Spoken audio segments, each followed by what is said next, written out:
Kernel method. Architecture spaces, all the fun. And the reason we do it because we still want to do the neural networks, and then somehow they will get connected. So we want to do enough of the Kernel method so that we can understand how neural networks at the end of the day, they're just Kernel methods. Wow. They are not, but that's a very beautiful lie. Okay.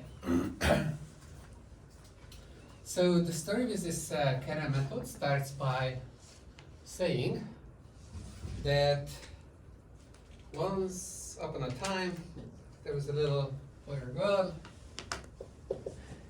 They got a feature map, and the feature map was mapping to some really high dimensional Euclidean space.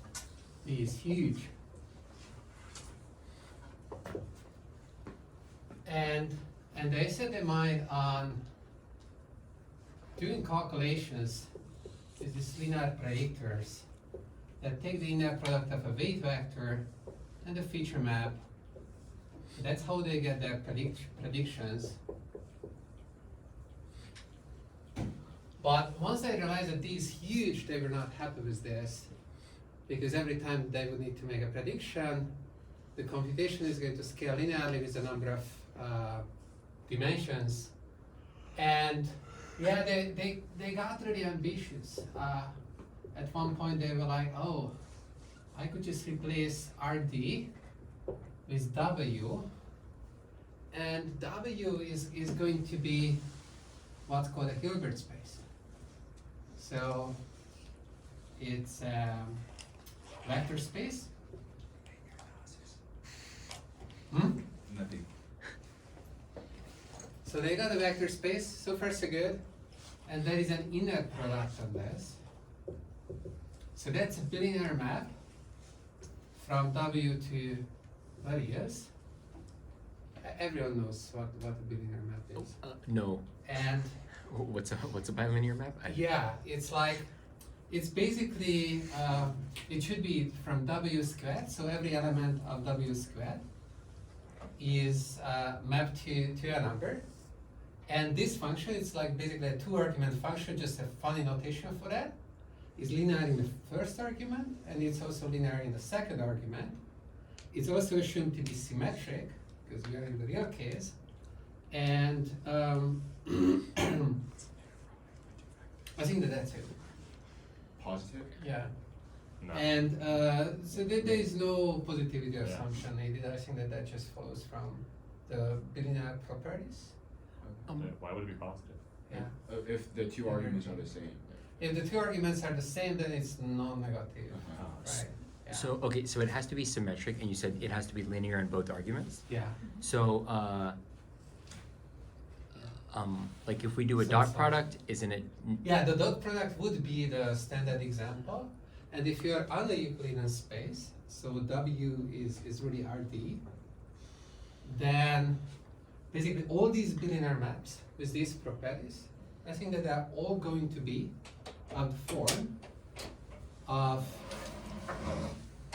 U transpose QV, but Q is positive semi-definite. So it's like, on the Euclidean space, it's like these quadratic norms. If you go beyond Euclidean spaces, bigger spaces, you are very ambitious. So let's see some examples of this. We are going to see some examples of this very soon. But let me finish the definition. Then you can go beyond this. I mean, like it's basically always like that, but it's like bigger spaces. It's like a big space version of that. Okay, so vector space, this has this bilinear structure, inner product.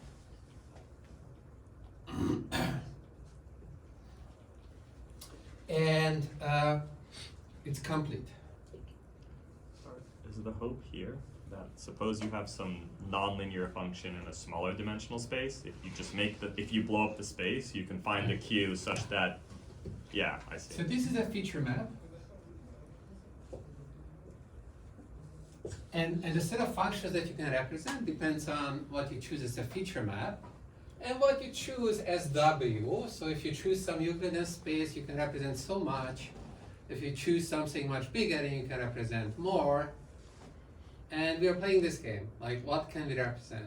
So the hope is that by choosing W to be something really large, like a little L2 space. So for example, another example of this would be where you take R to the N, so all sequences, and then you make it a vector space over the reals.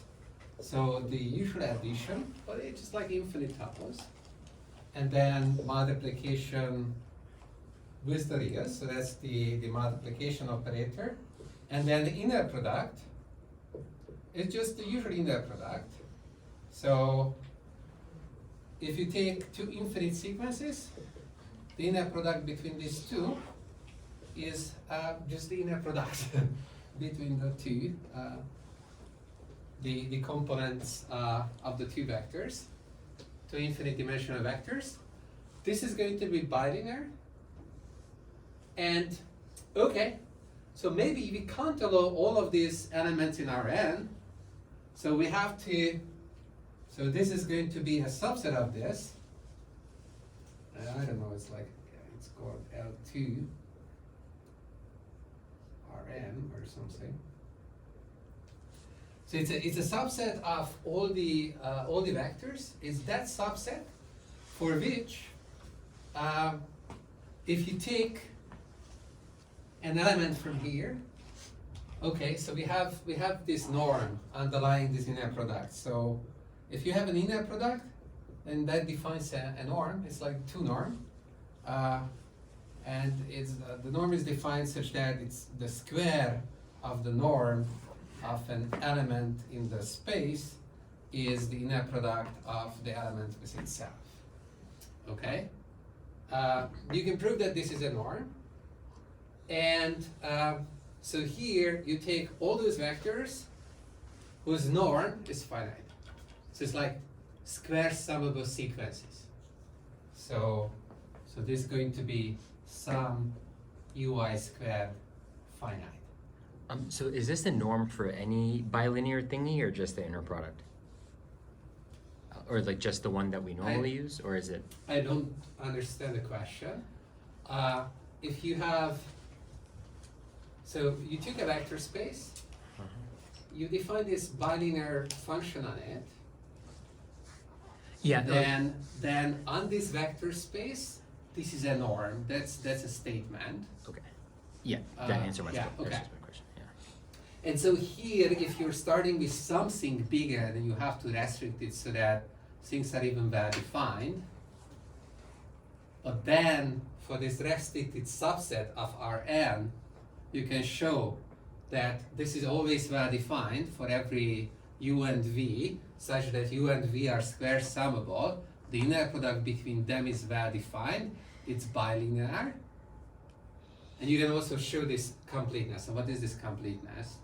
The completeness says that, okay, we put a norm on it, on every element. So that defines the topology on it, right? On the underlying set, and this has to be a closed set. So every limit has to be included. And so if you have all these properties, then this is called a Hilbert space. This the beautiful lie here that the neural network is the feature map, and you can just blow up. You could consider a very large Hilbert space that you hope somehow captures everything you need to know. Let's keep the neural network part yet, but later on. So do you have another marker? Yeah? Hmm? Do you have another marker? Yes, I do. Thank you. The borrowed marker didn't last.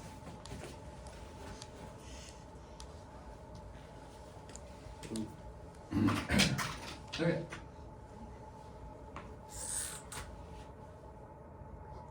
Hilbert space. So what's a Hilbert space? It's an inner product space. So it has to be a vector space. There has to be an inner product on it. and it's complete with respect to the norm induced by the inner product. That's the definition. And so our main character became a little bit greedy and says that, well, I want, let's say, work with R2 spaces here, or certain R2 spaces or whatnot. We'll see examples of this. And then I can represent a lot of functions. But, oh, I can't compute this inner product because that's an infinite amount of computation. So what to do? It turns out that when you have these structures, then very nice things happen when you are trying to do computations of the type that we need to do in machine learning. Or we like to do in machine learning, we don't need to do those, which is to calculate empirical risk minimizers of a certain type. Okay, so how does this work? So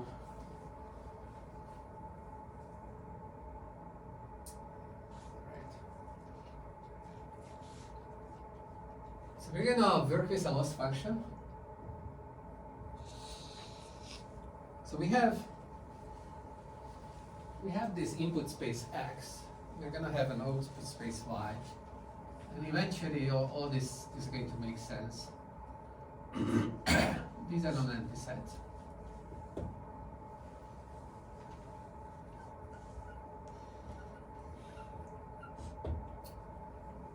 No more structure is needed yet, and L is going to be a map from R cross Y to reals. It's going to be a loss. The way it's going to work is that you take your input X, X cross Y. yeah? Is that X cross Y? No. Yeah. We are kind of changing things a little bit. You take your input X, and you take an output Y, and you take a W, and there's Hilbert space, and you pass through the input through this FW map. Okay? So there's like in there product, whatnot, everything. And then you apply the loss to it, and where's this Y? These known as localization. Huh? Are these called like localization maps? Local? Localization maps. You have some W and some X. Just these numbers. Anyways, so what does empirical risk minimization look like in this setting? You have some data.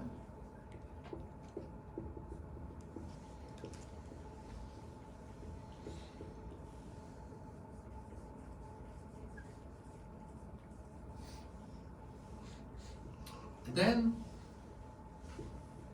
you take the empirical risk,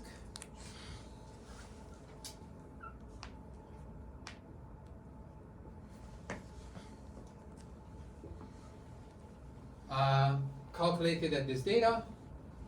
So with a half of FW, you are trying to predict the YI, loss evaluates how well you're doing on that. You take the average, and you have a little penalty. And the penalty is strategically chosen to be, let's say, the norm of W squared. Let's say that's your QW. Okay? So you try to do empirical risk minimization over this Hilbert space with this penalized or regularized empirical loss. Okay?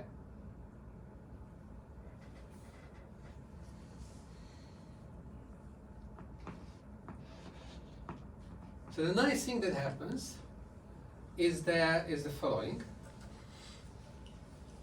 You can define this function k, which is going to map x squared to reals, and this function is really dependent on this feature map psi. But we are going to suppress this dependence. It's defined as follows. Kxy is the inner product between psi x and psi y. By the way, so at the moment we only have the inner product for this Hilbert space W. We don't have any other inner product. Soon we will have inner products all over the place of various spaces. If we will have that, then I usually just add in the subscript position the space that the inner product belongs to, right? Sometimes it's not uniquely defined, and for clarity, it's good to have that. But at the moment, we only have one inner product, so this is perfectly well defined. So for every x and y, this is how the function works.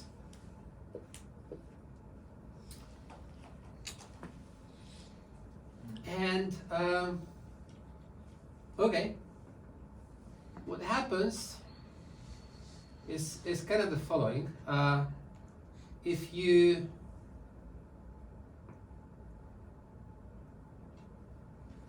so you want to solve this for W. How would you solve it? You want the global minimizer of this. What should the global minimizer satisfy? The gradient zero. Yeah. Well, I wish we knew what the gradient is with respect to a parameter that lives in a Hilbert space. But let's pretend that's just a Euclidean space and not worry about the details of that. How is that even defined, like these derivatives? But it would work out. Okay, so you define the derivative with respect to W. You take that derivative of Q with respect to W. So how does it work? And equate it to 0 and then solve, right? So let's pretend that we can do this. So 0 equals Q prime W. So what's Q prime?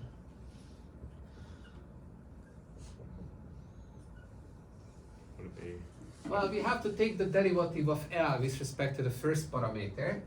F prime. So L is equal to LPY. So I call the first parameter P, the prediction. And so this is the partial derivative of L. Let's assume it exists. What if it doesn't exist? You're gonna This need won't a work. new marker. A new marker. Okay, I see. Every time. Okay. It's going really fast. So partial derivative of Put them in a different location. just Oh, the they'll like separate the. I think Yeah, that's separate. right. Yeah. garbage bin. But okay. This is confusing. Yeah. Right, blue. Maybe. Okay, look at this. Oh. By the way, so the Hilbert space here is the vector space on RD. No. It's like you just choose a W which has this inner product structure and it's complete. Oh, I mean here. Like, are we doing RD? We're not doing RD. We are doing Hilbert space, Uh-huh. but pretend that it's RD because Oh, okay. otherwise we can't imagine what the heck is going on. I see. So it's like, and then in retrospect we're gonna justify everything properly, without ever telling you what these derivatives were. Sorry, for That's this a fact. kernel xy, the y is different from the y above? Yeah. Yeah, it's like for every x and y, you're defining this two argument function is defined with the help of psi and the inner product this way. Okay. This is a definition. This is definition. So the psi induces the k. psi also that k is a k of psi. Anyway. Sorry, shouldn't the domain be x times y? No, it's like, yeah. It's not the X same and Y. Oh, Call it you're Z. oh, Call it Z. oh, that y. Yeah. Like x1, x2 or Nah. something. Yeah. Call it Z. Don't worry about it. Yeah. It's Z was something different. U and V. But X1, X2. it's a vocabulary. Yeah. I get it. I see. Okay. It's not that funny. Okay. All right. So let's take that partial derivative finally. Okay, so it's a composite function. Take the derivative of the inside and take the derivative of fw xi. Okay, so what's fw xi? Fw xi is kind of written here, except that it's just x. Take the derivative of this expression with respect to w. What do you guess? Like what do you get? Phi psi. Psi. It's like, you know, unless the gods created mathematics in a very counterintuitive way, there's gotta be psi of xi, and the derivative of this guy. What does it have to be? W. Lambda W. Lambda w. Yes. I was taking my time. Yeah. Lambda. So, at the optimum, w is going to be minus 1 over lambda n, this sum of this derivative, if it existed,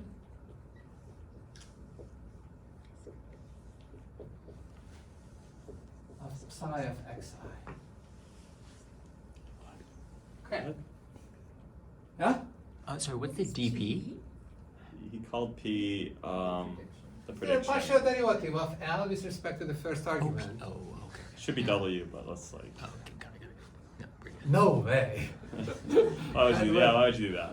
That's, you must be kidding. yeah. I'm sorry about that. I mean, I would do that, but would you do No, that? I wouldn't. It's a look, I'm very blunt. Yeah. So I could yeah, call it yeah. X. Yeah. No, I got that. Yes. So it's a vector, right? Huh? It should be a vector. It is a overall, vector. yeah. I mean, like if psi is a vector, Yeah. W is the vector. It's like they live in the same space. These are scalars here. Those are. P was real value. It's like these losses, like prediction was real value. Yes. So do we have an actual dot product here, or is it a more general map? Because It's very general. Everything is very general. We are pretending that we know how to do this calculation. We don't. So We would know how to do it in a Euclidean space. This is how it would look like in a Euclidean space. Okay. Everyone agrees. No one really knows how it looks like in a Hilbert space, but we kind of agree that if it looks in any ways, it has to look this way. Okay, so It has to be consistent with what happens in the Euclidean spaces, because the Euclidean space is a special case, and like it just cannot be that it's different, right? Like it's not a proof. It's hand waving. so, That's what we do now. so this gradient is for the Euclidean space. No. It's you can rigorously would be able to show, if I gave you the definition of the gradient, that this is how it looks like. So it's actually true. This is not the case where you are pretending to the degree that it's not actually true. What you're saying, this is actually true.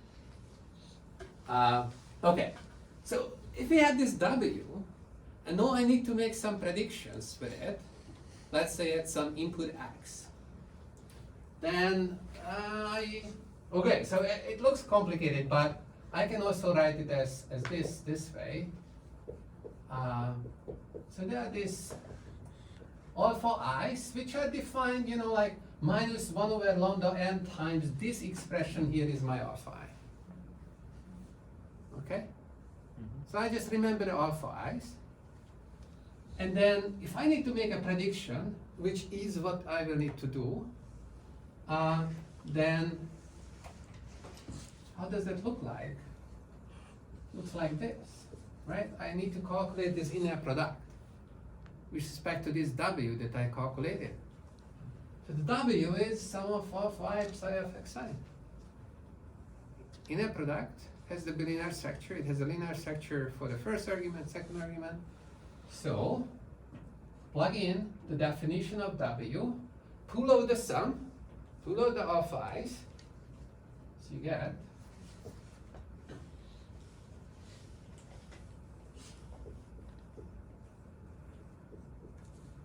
okay. So you get this. And so I goes from 1 to n.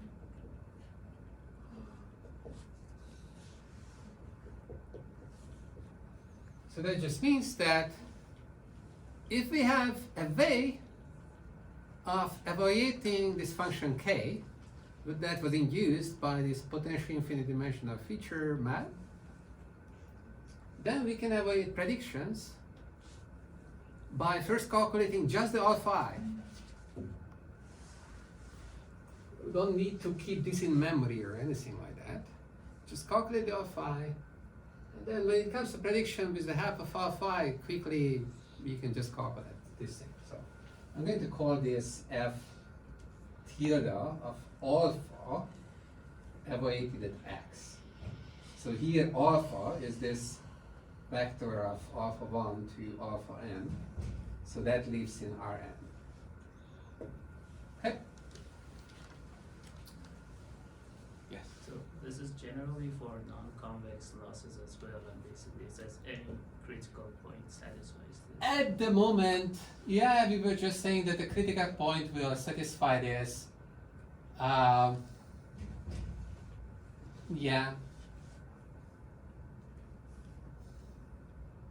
We will soon get rid of the differentiability requirement.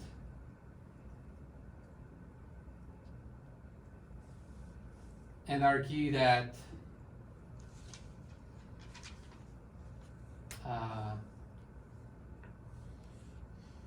if you try to solve for the minimizer of this, then you can always think in alpha space. Just find a corresponding minimization problem with respect to the alpha coefficients and live happily ever after. So we don't want to evaluate this inner product. That's like, I'm confused what the constraint is here. Like, What constraint? I feel like there was something about, oh, these inner products, these are giant vectors, these Yeah. inner products are expensive to compute. At Right. what point are we no longer, like it seems So like let's say this psi of x is Yeah. like all monomials is your, Yeah, it's large. I don't know, it just, or it's like, maybe RD is just R, Yeah. so D is 1, and then, but these are all the polynomial bases. Yeah. It's like x to the 0, x to the 1, x to the squared, it's like infinitely many of them. Yeah. And then somehow you define an inner product over the R2 space, maybe this inner product, maybe a weighted inner product, some inner product, and then you restrict yourself to the corresponding R2 space. So now you would have a problem of evaluating this Yeah. infinite sums. But if you choose well, then maybe It shows well. there is a way, chose well, this inner product. I see. So we choose the monomials here, but the coefficients in the inner product, well, you can manipulate them. Then maybe this can be calculated in a short calculation. So what is one example? Maybe it must be very mysterious now. So one example is KUV. Well, Gaussian. Yeah.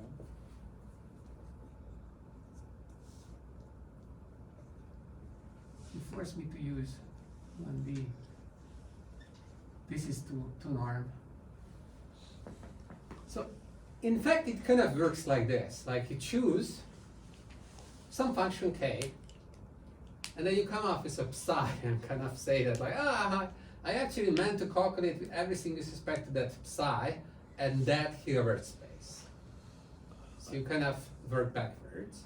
But you still have to do this inner product n many times. Like you have to evaluate the loss. So you have to do the inner product of phi of x. Okay, so you choose this, Sure. and then somehow, I don't know, at this stage maybe you believe me that I can do a Taylor series expansion on this. Maybe I do it. So if you're expanding this, then it will be cross term, Sure. and there will be the individual terms, right? Like just the u Yeah. and just the v.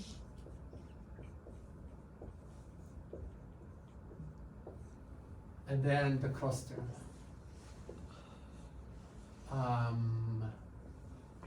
I think it's just like u transpose v over sigma squared. Mhm. And then this is just the exponential function. So the exponential function at t is what?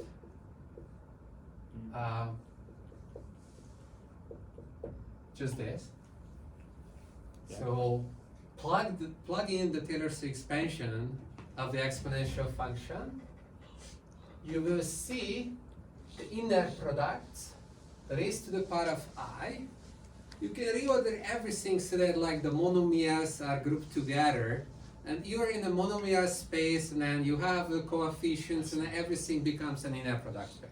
So for reproducing kernel Hilbert spaces, only for special choices of the basis function can you maybe do something intelligent to get better computation. It's not like a general statement. Like there's a little bit of extra work done for efficient computation. It's like that's what was done here. No, I think that I guess maybe my question is like you said originally that we care about not evaluating these inner products. it's very simple. It's very simple. Yeah. Like lucky choices. Yeah, that's what I'm asking. Yeah, this Okay. is the statement. Okay. Lucky choices lead to lucky outcomes. Making sure. It's a tautology. It's like not doing anything deep here. I'm just pointing out that for some choices of psi, these inner products between the psi's can be awaited fast. Why? Because we chose them. So it's like because we actually start. There's going to be an equivalence. Like we want to understand the space of all these feature maps and then all these functions. So this function, by the way, that appears here is going to be kind of a nice function if you have these feature maps, because it's going to have kind of nice properties. It's going to be symmetric. It's going to be, if you plug in the same value, KUU, it's going to be non-negative, right? And then it has other properties. It's called positive definite. It's going to be a positive definite function, no matter what. And then we are going to have a theorem that says that, if you have any positive definite function, then there is a corresponding feature map with some underlying Hilbert space. So it's like, in a way, then it's a question of, so that the whole area can be described by saying, yes, we are doing calculation with the help of positive definite functions, which we call the kernel functions. So this is called the kernel function, by the way, and that's why it's okay. Yes? So you're saying this kernel function, it's going to satisfy, if it satisfies certain properties, it's somehow equivalent to Yeah, this? we will come to this, like we're just like skipping forward with this. So that Without there, that, yeah. there's some mapping between that and this. Right, so I'm looking at this like definition. From the expansion, if you work a little bit, you can extract the psi. So there's some side that it's a dot product. Right, but like, it's not a coincidence, and this is not the only psi that you could arrive at. There was no statement regarding, like this is not a unique representation for positive definite functions, but you can see that, like you can scale things and whatnot. Like you scale up the psi, you scale down the inner product. Big deal, nothing is unique, Okay. right? You can do a rotation on it. It's pretty much the same as like there was this characterization for Euclidean spaces, and then here you can play around with the use and Like if you push something in the vectors, then the Q has to be counter adjusted, and you can do the same thing, right? Okay. For the infinite dimensional case as well. Okay. Right. So this is. So we want to now. So we have a way of doing things when things are differentiable and whatnot, but yeah, you can do things a little bit more generally. So let's do this. So you have this f tilde alpha, and then what happened is that the optimal solution can be written in terms of this f tilde with some alpha. So we can restrict the search from the space of all functions of the form of fw to switch to the space of functions of the form of f tilde alpha without losing anything. Only thing is that here when we had the objective function, we had the norm squared of w, but okay, so we didn't calculate that yet, but if you have w of this form, then what's its norm squared? So its norm squared is going to be inner product with itself, inner product bilinear, pull out the two sums, so you get sum over I and j, both going from 1 to n, alpha I, alpha j, k, xi, xj, which we customarily also often write as alpha transpose k alpha, where k is this n by n matrix with the ij element given by k of xi, xj. Okay. Right? So k is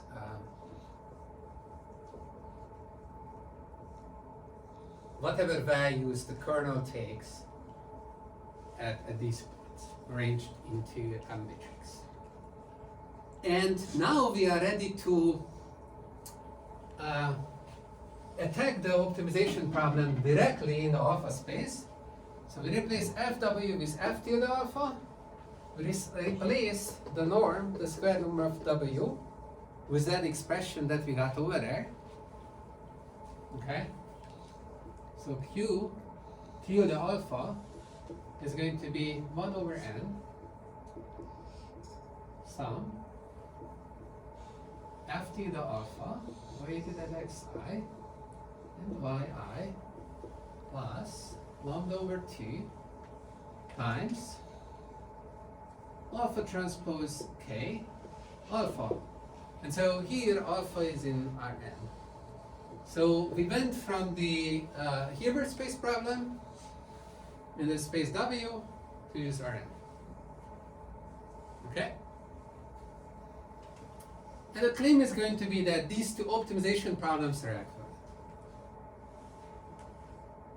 So if you equivalent in the sense that if you solve one of them, then you can get a solution of the other by the trivial conversion. So if I solve for that problem, there's a W.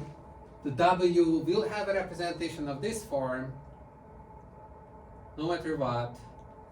And then if I plug this in here, that's going to lead to the smallest value in this problem. But if I solve this, it works the same way. And actually, going from here, it's much simpler and natural, right? So you take the alpha, the solution to this, and then f tilde alpha is solving the optimization problem that doesn't even mention the W. But if you want to know what the W is, the W is, you're going to obtain it by taking this map that maps every possible alpha vector to an element of W. So this map is just going to do this.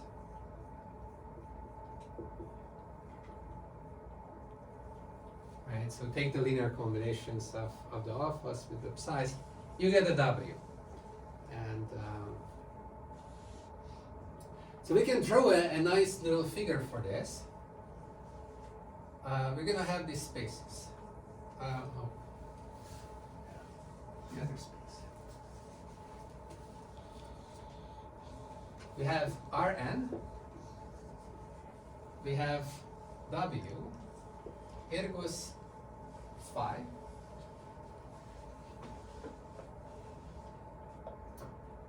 And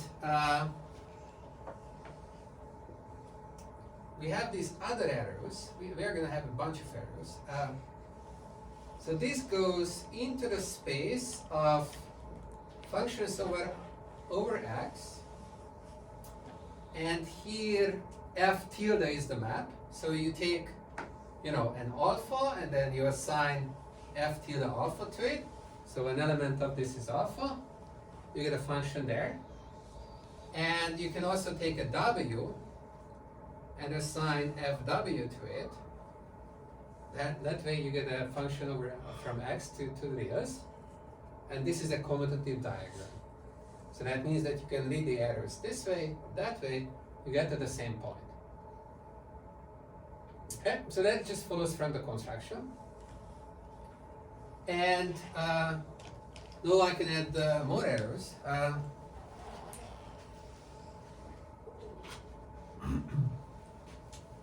It's gonna be a little bit messy. So you'll figure.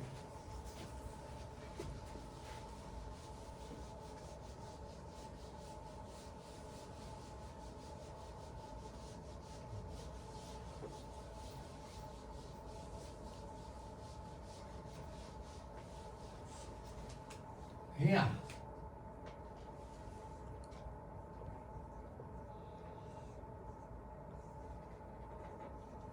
By the way, so it's worthwhile to think about what the heck is going on.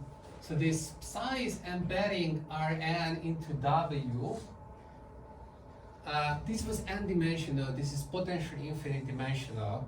So you create this subspace in it with the help of phi. So you're not getting as the image the whole W. You get the subset. And then here you can go to the reals with the help of either Q tilde or Q. And this diagram is also commuting by construction. We did everything in such a way that the definition of the Q and the Q tilde that everything nicely commutes. No matter what the losses are, losses, differentiable or convex, nothing, doesn't matter. This commutes. Now, you can also say that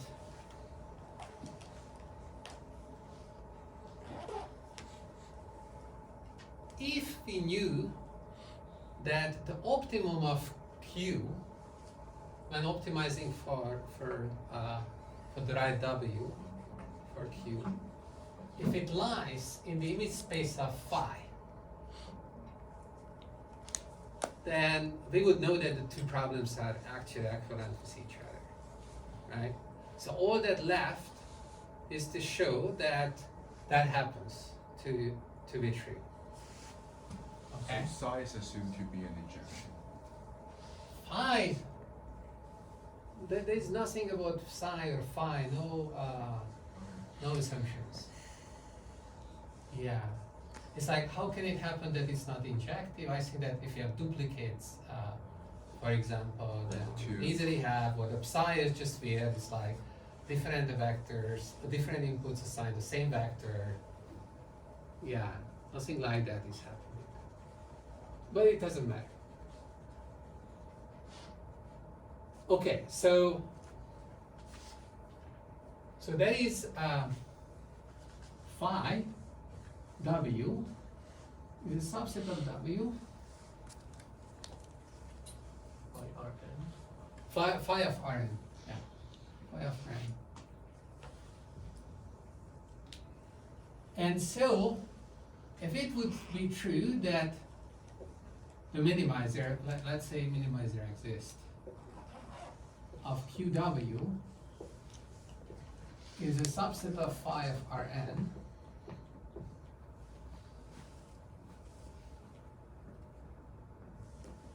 then it would follow that it doesn't matter whether you're solving Q tilde or you're solving Q, you're done.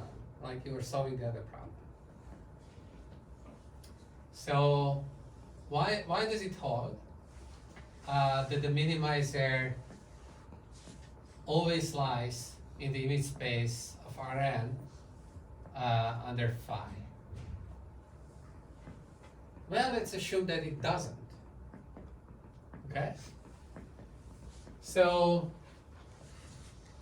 we'll figure this is our W as we imagine it. And here is our phi of Rn. It's a subspace. And let's say you have a vector here that's not in the subspace. Okay? We want to conclude that this can't be a minimizer. It's like, basically it's like on this subspace, this Q and Q tilde are basically the same function. Outside of the subspace, this Q can do other things, but only verse 6. So you will not care about it. Okay, so if you have this, and then the only thing that you know about the W that it's a Hilbert space, then what do you do? Like, oh, let's take the orthogonal projection of W to the subspace. Okay? So we're gonna have this vector here.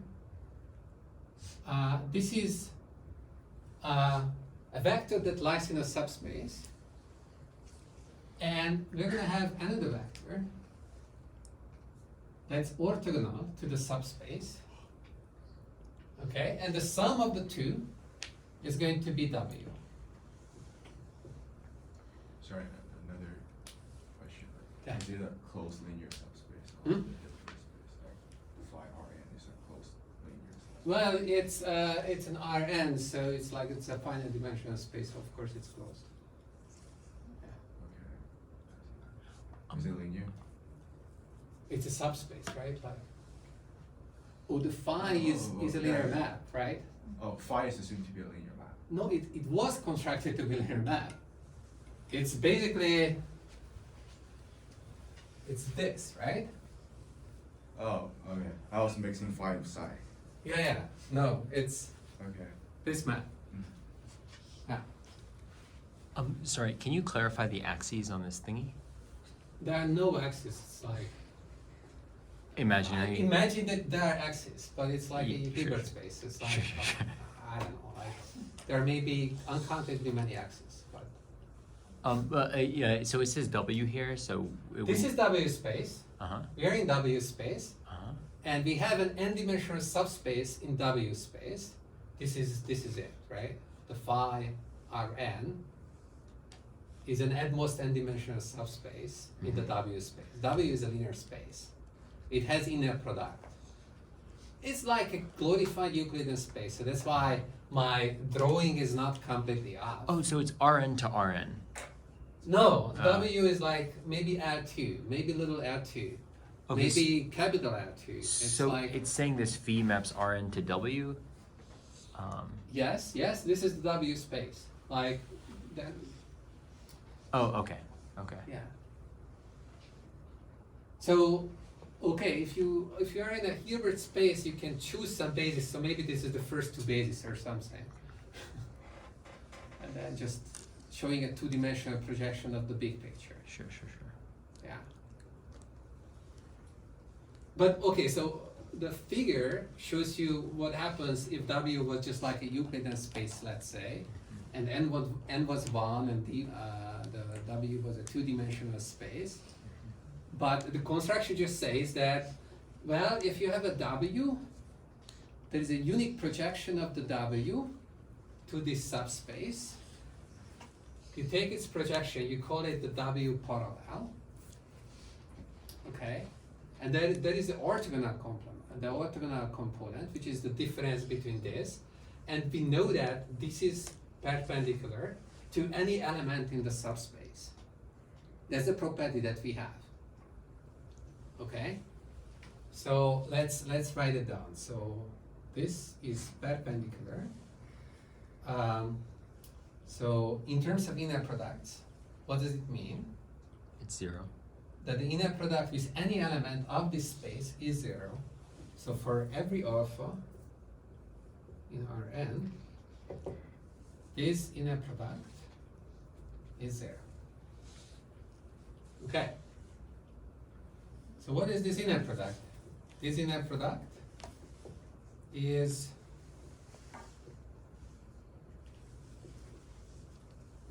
this. And this is 0 for every alpha vector. So in particular, I can choose the alpha vector that has a coordinate of 1 at one point and 1 index and zeros everywhere else.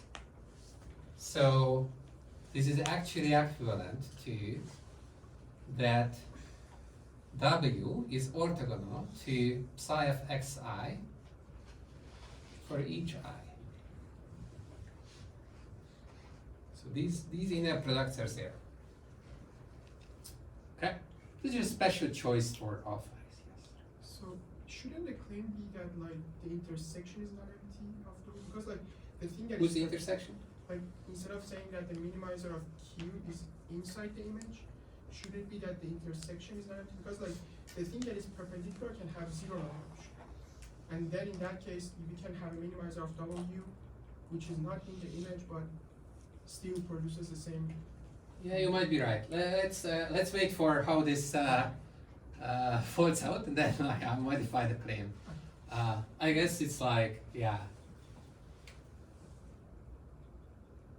You can always find minimizers which are not outside. Yeah. Okay. Okay.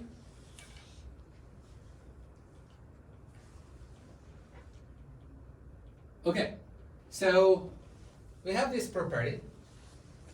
Let's evaluate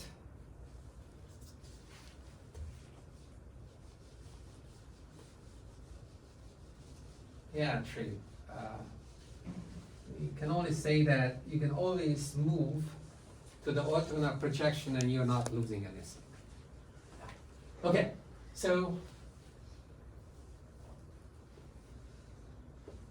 let's take a look at what's the value of Fw at xi. Okay? Because it's appearing in the empirical loss. Okay, so the empirical loss is gone, but it was basically some of these guys plus penalty, right? Okay, so what happens to the penalty is that if you are projecting, then you are possibly decreasing the penalty, and I think that that's why there was no problem. So if you're outside of this space, then you're strictly decreasing the penalty, right? So I change it back. So if you're really outside, then that would be decreased. The penalty would be decreased. It's an inner product space. Could be equal. No. No. It's like this has a positive length, right? But Pythagoras theorem. What's the length of this vector? Yeah, I mean, It's like, like but this square plus that. I What? agree, but can the norm This is positive. isn't the norm can be non-negative? The norm is positive Okay. if the norm is unless the positive- vector is 0. Okay, then yeah. And we were starting by saying that, okay, let's assume this is outside. So outside means that this is non-zero. Mhm. So then the penalty is decreased, strictly decreased. Okay. And now if we show that the empirical loss didn't change, then we are winning by moving to the projection. And therefore, no minimizer can lie outside of the subspace. Okay? Okay, so to see whether the empirical loss is going to change, we just have to look at what happens if we're replacing Fw evaluated at xi with just the component that uses the projection. But Fw at xi is W parallel plus W perpendicular psi of xi. Linearity, this guy is 0. this is just this. So this is F parallel xi.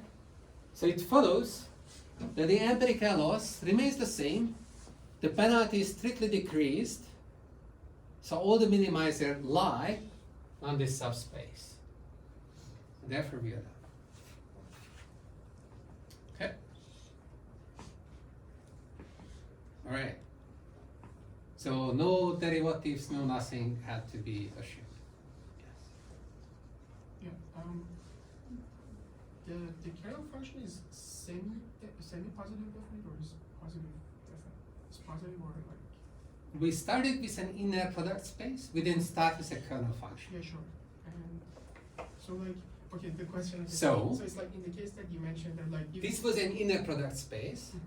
In an inner product space, any vector that is non-zero has a positive norm. Okay. Okay, maybe I'm wrong, but if you have, for example, some Q like X transpose QX, Yeah. and then That you would can not have- be an inner product space. Yeah, that's not an, if Q is just positive semi-definite but not positive definite, Okay. in the Euclidean case, then that's a pre-Hilbert space or whatnot. It's not a Hilbert space. It's like like you don't have those properties that you need. Okay. Yeah. So we are strongly using the definitions. So what happened here? So we show that you don't have to go outside of the image space. It's sufficient to stay in the image space. And in image space, two problems are equivalent, so you're done. And was it important we had the squared norm? What happened if it was not squared? Wouldn't change anything. If you have some strictly growing function of the norm as the penalty, it's the same story. That's the only thing that we are using here. And you can refine the statement slightly, but this is the gist of it. Like the penalty forces you to go into the subspace, and when that happens, it's sufficient to solve in that subspace. And that means that this is called a kernel trick when you're switching to this alpha representation, then the kernel trick is going to work. And so for this, what we needed, no convexity, no nothing, just that the penalty function has this property that it's strictly increasing with the norm. Does it have to be a norm? Yeah, we had to use the norm. It was a norm. Pseudo norm will not cut it. Okay, so which of them it had to be non-negative? Which of the norm properties did we need? All of them. Okay, so we need triangle inequality, We reflexivity. use everything. We use much more. Yeah. It was a binaire structure. The norm was derived. It's a Hilbert space norm. It's not any norm. It's like just people study this in Banach spaces, but I guess I'm like, there's also Okay. the class of like divergences that have distance properties but not norm properties. yeah. I mean, like you can try to generalize these things. No, I'm just, I don't know. This is. sorry, I was just thinking of the space of loss functions and their corresponding norm spaces. This is like squared loss type loss. No, any loss. It's like the loss didn't matter. Not even convex. Not even nothing. It's So not the loss, we needed negative, positive. Doesn't matter. the loss. We needed the inner product space to be a norm space. That's true. Yeah. It had no, but like it's the other way around, right? Like the norm had to come from an inner product. Yes. Yeah. Yeah. So it's like this is maybe the point to mention that mathematicians take this to the next level with function analysis and whatnot, going beyond inner product spaces, what exists there and like what to do, and do results like this have generalization to beyond inner product spaces. They are. Okay. Woo. I have 8 more pages to go. I've done 2. And, What about scanning them and putting in the stack channel? Scanning them and putting in the stack channel. right. We're taking a really bad picture, making us up. Yeah. One more question. This is like, this only holds for linear type inputs, right? Do you hear this word linear thrown around a lot?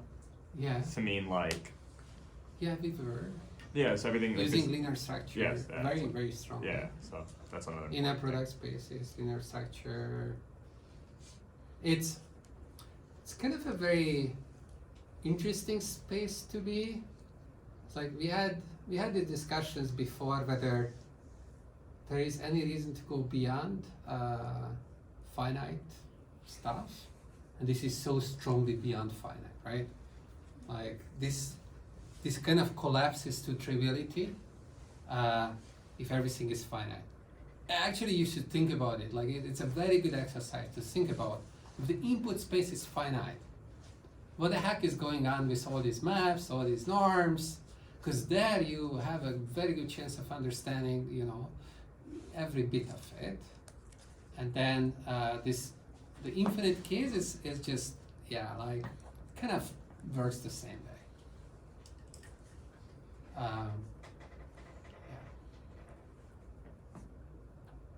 Okay.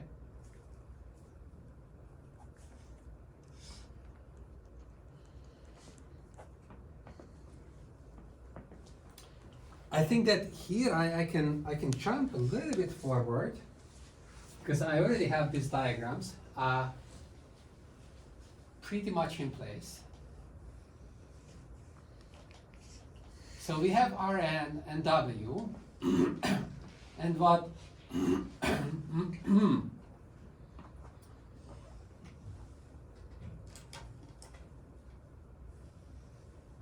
So, yeah, okay, I can't do that.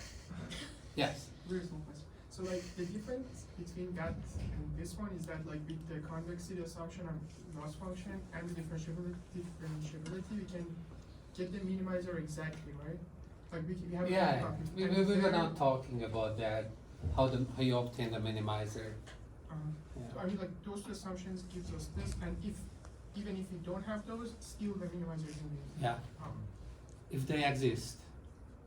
okay. Yeah, I mean, like, why not? It's like, they didn't put any restrictions on not lost, and it can be a completely vacuum statement. Like, all the minimizers lie here, but oops, there are no minimizers. I think that you can also say, because sometimes the problem is that you need to increase the parameter indefinitely to get to the minimum or some crazy stuff like that.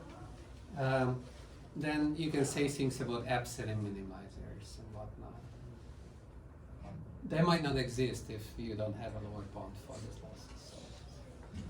Okay, anyways, very quickly, we're gonna learn the Moore sign theorem, the Mercer theorem, and all that goodies. Okay, so let's go. Like we have maybe 10 minutes. So let's take a function from x squared to r, which is symmetric.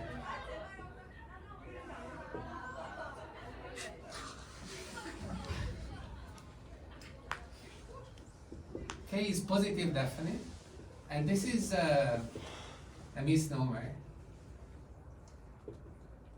It should really be semi-definite.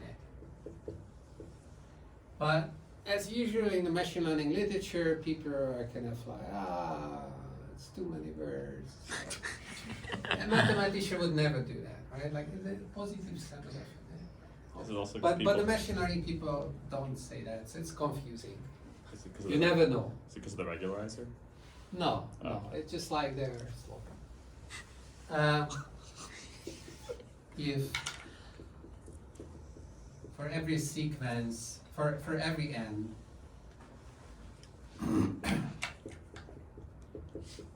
a sequence of points, including duplicates, and of vector Ren, the sum of alpha I, alpha j, kxi xj is non-negative.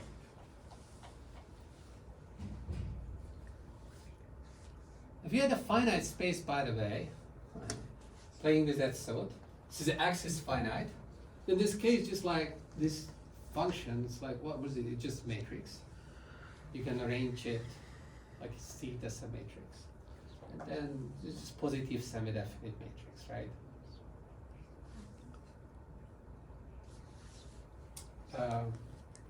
If it's infinite, then it's like game on. And okay, so now the name of the game is, so far we were going from psi to k, and now we want to go from k to some function space to psi and like all that fun. I already kind of like showed you one way of going from k to psi. But first we want to go from k to functions directly. And we already have some ideas, right? Okay, I'm just erasing it.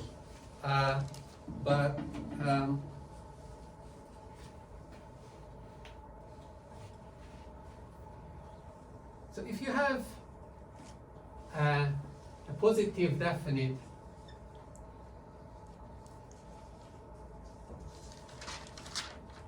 kernel,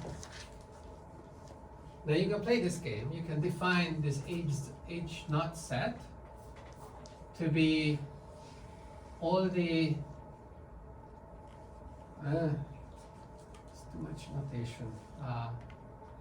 So these maps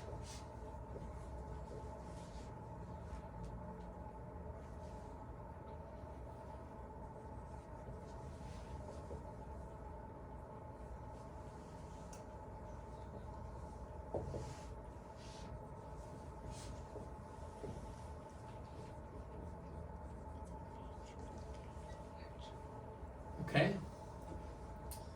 So we created a function space. So this is a subset of Rx, real value functions. And we're gonna try to put an inner product on this.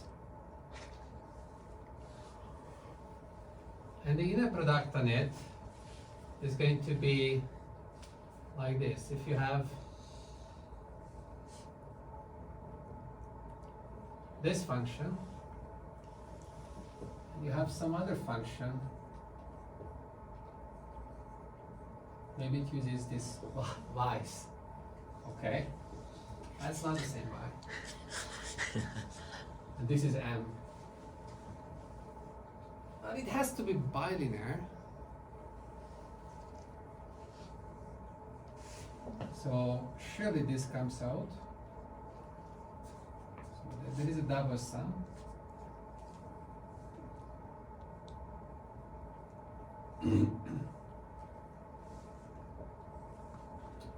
And then we need to have an interpretation for the inner product of kxi dot and kyj dot. What could that be?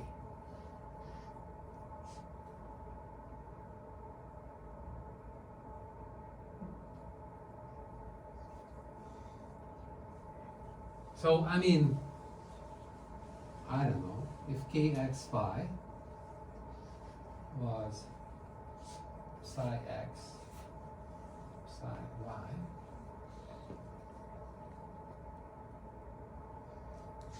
no, that's not good. It's a very different space. Yeah, it's like, cook with what you have. Let's just do this. Okay.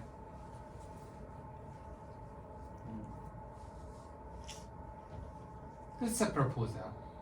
Oh, Hmm? this is a proposal. It's a proposal. Okay, I'm cool with that. Yeah. So then there is a little claim you can make, which is that H naught is pre-Hilbert space.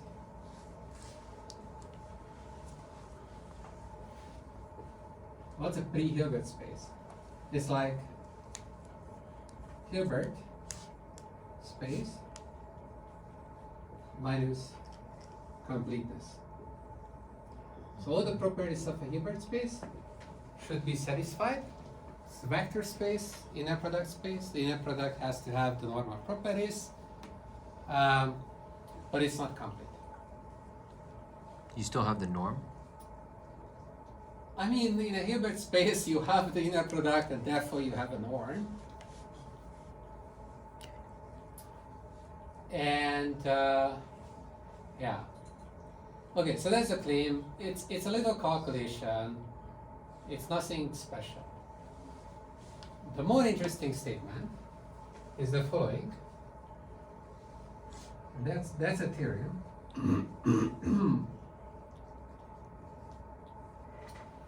There exists a unique extension of H naught,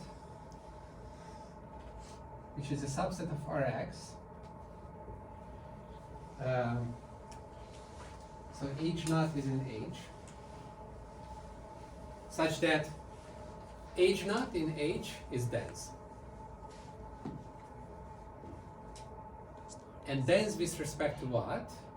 So denseness means that you can approach any point of H arbitrarily with points from H0, approach in terms of what? It's the norm. Which norm? If I just write this, then the norm has to be the norm of H. Okay? So if I write that like H naught is dense in this without any further qualification, then that means that in the norm induced by H. Is it just the completion of H? People call this the completion of H naught. Yeah. And okay. How do you get this completion? It's a little bit of a work. So basically, the challenge. So the normal completion of pre-Hilbert spaces works like this. Mathematicians are ingenious. They're like, oh, my space is maybe not complete. How can I complete it? Well, I can create a different space, which is kind of like a very different animal. It's a space of all sequences that are convergent. How can I define convergent? Well, convergent is defined in terms of the oscillation, the Cauchy property, like this descending or decaying oscillations property. Okay, so you can define all the space of convergent sequences, and then you show that, okay, like this, I can extend the definition of inner product to it, I can make it a vector space, everything works. Great. That's a standard construction. What it doesn't give you is that it doesn't tell you that this is a subset of Rx. It's a different space. It was like you have to take the equivalence class at the end, and it's like an abstract construction. It's like a completion always exists. But here we are talking about a completion within Rx. And the construction is not difficult, but once you know what you have to do, the challenge is how do you stay inside the function space? And the answer is that pointwise convergence gives you everything. So just look at pointwise convergence, and it works out beautifully. Okay? And then you can prove the theorem and so on and so forth. It's called the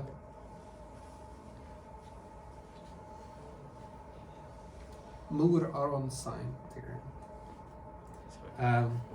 Why do we care if it's a pre-Hilbert space? Like, why is this important? Oh, the completeness is like, it's gonna cost us, right? No. Like we can't. Why do we care about H not being a pre-Hilbert space? Oh, because like that's all. We are almost there. We're just saying we are almost there. Yeah, okay. Like we wanted a Hilbert space. It's not. We didn't succeed. We almost succeeded. And the next step, we're gonna succeed by completing it. Yeah. Otherwise, yeah, it's just like an intermediate stage. Yeah, it's okay. So this is dense and the inner product on the space restricted to like if the elements are actually coming from here, then the inner product here is matching that, right? So it's like the same inner product, basically. It's an extension of the inner product. What does dense mean? This means again that it's like rational numbers amongst reals. Ah, okay.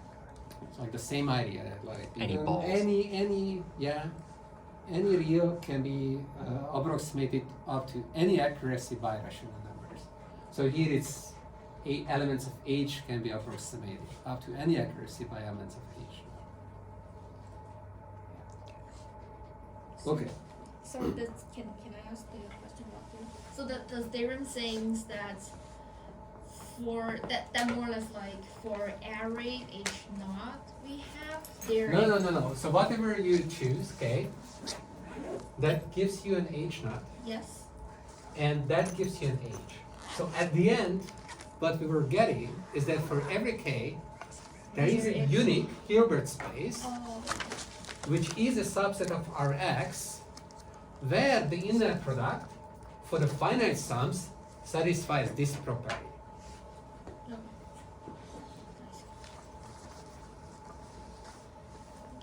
Yeah.